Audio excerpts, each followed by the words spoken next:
हमारे भारत में हिंदुओं का एक ऐसा मंदिर जिसने साइंटिस्ट तक को मात दे दी। आज की ये वीडियो ऐसे प्राचीन और प्रसिद्ध मंदिर के बारे में है। ये मंदिर चमत्कारों से भरा हुआ है। यहाँ पे कोई भी साइंस के लॉ या फिर किसी भी साइंटिस्ट की थ्योरी काम नहीं करती है। ये जगह ही अपने आप में एक अलग दुनिया है। मैं बात कर रहा हूँ जगन्नाथपुरी की। आप सभी ने इसके बारे में जरूर सुना होगा, लेकिन क्या आपको इसके मिस्टीरियस फैक्ट के बारे में पता है, या फिर यहाँ पे कैसे साइंस के लॉ ब्रेक्स हो रहे हैं, क्या आपको इसके बारे में पता है? और एक बार इस मंदिर के बारे में आपने जान लिया तो यकीन मानो आप यहाँ जाए बिना नहीं रह सकते हो। तो आ जाओ शुरू करते हैं आज की इस वीडियो को। सो जय Shri Krishna, your host and anchor Mayank Thakur is here. सबसे पहले बात करूंगा कि हमारे कितने धाम होते हैं। हमारे धाम होते हैं 4, जिसमें होते हैं बद्रीनाथ धाम, दूसरा द्वारकाधीश धाम, तीसरा रामेश्वरम और लास्ट जगन्नाथ धाम। आज की इस वीडियो में हम बात करेंगे जगन्नाथपुरी के बारे में। सबसे पहले बता दूं तो ये हमारे श्री कृष्ण जी की भूमि है, जहाँ पे श्री कृष्ण जी का असली दिल धड़कता है। बढ़ती टेक्नोलॉजी और बढ़ती मॉडर्नाइजेशन के साथ हम लोगों में भगवान होते हैं या नहीं होते हैं, या गॉड होते हैं या नहीं होते हैं, इस चीज के ऊपर डिबेट होने लगी है। और क्या भगवान है या नहीं है, इस पे डिबेट होनी चाहिए।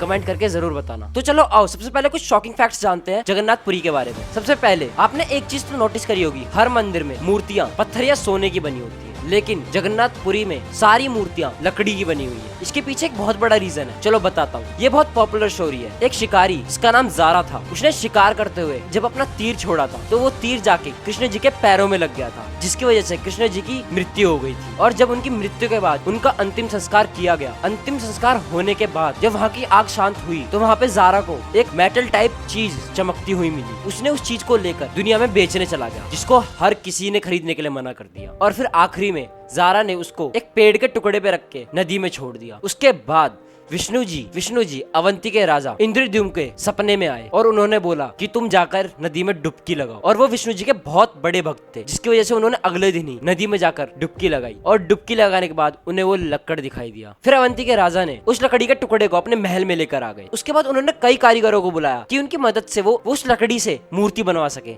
लेकिन सबने मना कर दिया। उसके बाद एक आदमी आता है और राजा से बोलता है कि इस मूर्ति को मैं बनाऊंगा, और राजा मान भी जाते हैं। उसके बाद उन्होंने 21 दिन का समय मांगा था और बोला था कि उनके काम के बीच उनको कोई इंटरफेयर नहीं करेगा। मूर्तिकार ने मूर्ति बनानी शुरू करी थी और कुछ दिन तक आवाज भी आ रही थी कि मूर्ति बन रही है, लेकिन वो आवाज धीरे धीरे कम होती गई और वो एक टाइम पे आकर बिल्कुल बंद हो गई। जिसके बाद वहाँ के राजा और वहाँ के लोग चिंतित हो गए कि कहीं वो मूर्तिकार भूखा प्यासा मर ना गया हो। जिसकी वजह से वहाँ के राजा ने कमरे के द्वार को खोलने को बोला, और जैसे ही उन्होंने खोला तो वहाँ पे 3 लकड़ी की मूर्तियाँ तैयार थी, और उनमें 3 मूर्तियाँ थी भगवान जगन्नाथ, उनके भाई बालभद्र और उनकी बहन सुभद्रा, और श्री कृष्ण जी का दिल भी भगवान जगन्नाथ की मूर्ति के अंदर ही था। आपने एक चीज जरूर सोची होगी, इस चमकते हुए मेटल को या फिर कह लो श्री कृष्ण जी के दिल को लकड़ी की मूर्ति के अंदर ही क्यों रखा गया, जबकि हम मेटल या फिर स्टोन में भी रख सकते थे। तो यहाँ पे एक साइंस का रीजन आ जाता है कि stone is a good conductor of electricity, would is a bad conductor of electricity. और इस लकड़ी की मूर्ति को हर 12 साल में बदला जाता है।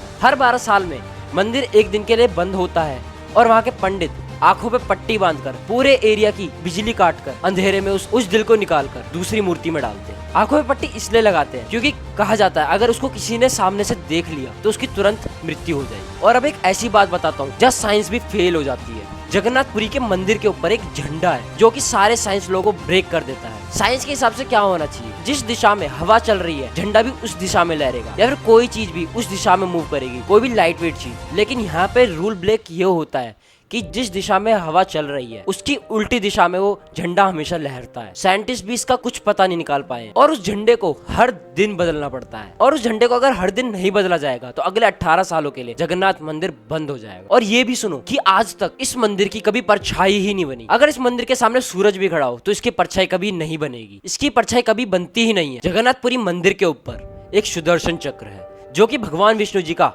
अस्त्र है। वो जगन्नाथपुरी के ऊपर बना हुआ है, और आप बिलीव नहीं करोगे, आप उसको किसी एंगल से भी देख लो, वो आपको ऐसा लगेगा कि वो आपको ही फेस कर रहा है। आप चाहे पूरा राउंड भी घूम लोगे ना तो आपको यही लगेगा कि वो आपके सामने ही बना हुआ है। और इस मंदिर में सिर्फ हिंदूज अलाउड है, वरना अदर कास्ट के लोगों को बाहर से दर्शन करा के भेज दिया जाता है। और भी कई रहस्य है इस मंदिर के बारे में, लेकिन उससे पहले मैं आपसे एक सवाल करना चाहता हूँ, क्या सही में गॉड या भगवान एग्जिस्ट करते हैं या नहीं करते हैं? इस चीज पे डिबेट होना चाहिए इतने सबूतों के बाद भी। नीचे एक बार कमेंट करके जरूर बताना। अगर आपको ये वीडियो अच्छी लगी हो तो इस वीडियो को एक लाइक और चैनल को सब्सक्राइब कर देना, और ये वीडियो अपने दोस्तों के पास जरूर से शेयर करना। आज के लिए बस इतना ही था, मिलते हैं फिर से नेक्स्ट वीडियो में, तब तक के लिए बाय बाय।